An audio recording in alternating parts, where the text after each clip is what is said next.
did not have possession. Please no. Please no. Please no. Alright, y'all. It is super early on Monday morning after this Eagles loss to the Giants. And that clip you just saw was from my live stream on Sunday. And it was my reaction to the Matt Barkley fumble in the red zone when the Eagles were about to score. And yeah, it was pretty much shrieks of terror, like straight out of your typical horror movie. That was me this entire game whenever the Eagles screwed up. And as you can see, I'm kind of just chilling in my living room with my cup of tea, in my hoodie kind of pajamas still. And I, don't have my normal eyeshadow and makeup and girly stuff. And I'm just kind of, the Eagles aren't going to try hard to win games and they're going to act like they don't care, then you know what? I'm not going to try as hard by spending time putting makeup on, and I'm just going to do my reactions here, casual, in my living room. So the Giants finally ended their on-the-road losing streak, whereas the Eagles extended their at-home losing streak to 10. I'm gonna be honest, I'm not surprised we lost. If you saw my pregame video, I kind of was hinting at the fact that the Eagles might lose this game because, Eli Manning, the only reason we won last time, and it was a close game last time, is because Manning threw 3 interceptions, and realistically, you can't count on your defense to get 3 more interceptions again. 3 turnovers, that's kind of something that doesn't happen every day, and I knew that it was going to be tough for the defense to get those turnovers again, and they didn't, so this time we lost the turnover battle, and that's why we lost the game. Now, the defense for a second straight week, they've done fairly well, so I'm not even mad at them. They've been good at keeping teams out of the end zone for the first half. Now, the problem is the offense is not able to get first downs, which keeps putting our defense on the field, and it's only a matter of time before they get tired, and they can only hold defenses out for so long. All things considered, the fact that the defense holds teams to field goals, keeps points off the board for that long, tells me they are getting better and their endurance is going to improve. So once this offense can finally kick its butt into gear and get things going, we will have a pretty good team on our hands. And you know what? I'm not even mad at Matt Barkley. He's in a tough situation, and you know what? He did something that Michael Vick couldn't do. He got us into the red zone right away, and granted, yes, he did turn the ball over and we didn't get points on the board, but he was able to move the ball. And what I'm thinking is, had Barkley maybe started this game, we would have moved the ball a lot better, and we might have been able to get more points on the board. And something that bothered me this game is Michael Vick, he wasn't 100% going in. We all knew that. And some of the reports I was reading stated that Vick got injured right away. It was on one of the early plays, I think on the first drive. So I don't know. I have to check my sources.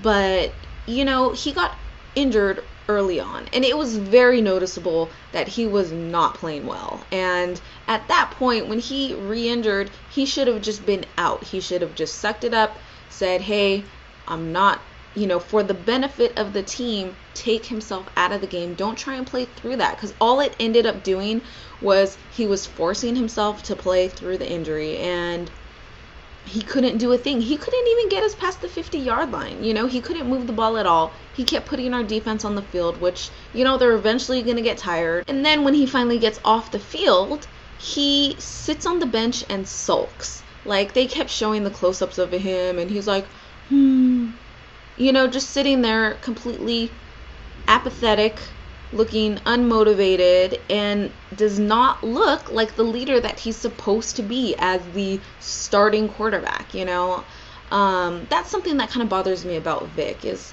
he doesn't have those leadership qualities where he can light a fire under this team. And what he should have been doing is there on the sidelines, cheering his team on, getting them motivated. Think of Brian Dawkins. If Brian Dawkins was injured and couldn't play and was forced to be on the sidelines as opposed to being on the field, what would he be doing? Would he be sitting in the corner, just sitting quietly? I don't think so. He will be one cheering his team on very aggressively, and when his players are on the sidelines, he's going to be in their face talking to them, getting them pumped up, and that's what our team needs. They need some motivation. They just look like zombies out there. The offense especially. I mean, they were just, I don't know.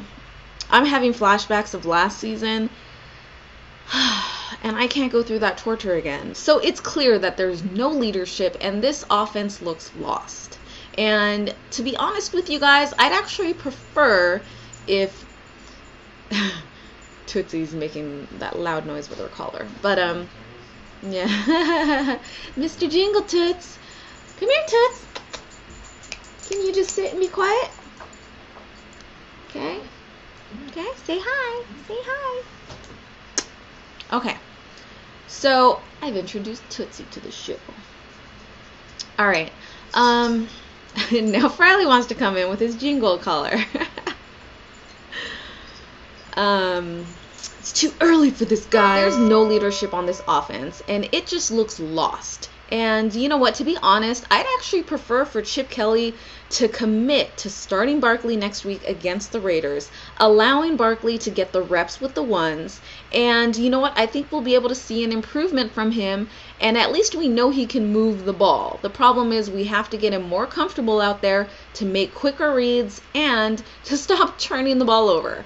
I think it can be done. The problem is he's being thrown in there in the middle of a division game when the momentum's already lost because the offense hasn't done anything, and he's being thrown in there to try and save the day as a second string person who hasn't taken those reps with the ones. So I think if we give him that opportunity, it'll be better. And what we saw yesterday is Barkley performed better than Vic as it is. So let's give him the chance to do a little bit better and maybe get us a win. So that's it. I'm a little bummed, but I'm being realistic. I kind of saw this loss happening. And shout out to Beast Pimp Reborn, who's been on my live streams every week, and he's a super huge Giants fan, and he was there watching the game with me, saw my shrieks of terror, and you know what? I'm not mad at you guys. My Eagles didn't play to win. This offense is just, I don't know what to make of it. Chip Kelly, I guess he still needs time to put his pieces together. His team is not here. I think Vic is done, to be honest with you guys. I think we just need to go for someone younger, someone that has more potential, someone that can grow into a better player. Vic, he's an old dog that you can't teach new tricks. Did I just make a Vic dog joke? So yeah, that's my quick tidbits on the Eagles' loss to the Giants. And stay tuned, because this entire week I'm pretty much going to be posting videos about the Eagles at Raiders tailgate. That is this Sunday. Oh my gosh, we've been planning this for months now. Like ever since the schedule came out, we've been planning this. People have been ordering tickets. We have a huge group in section 131. So look for us, and we're going to have so much fun. Win or lose, we're going to have a blast, because it's going to be Eagles Nation, Eagles fam, all together in the same place, representing our team to the fullest. So that's it for now. This is your girl Delia with PhilaDehliaEagles.com signing off. E-A-G-L-E-S Eagles!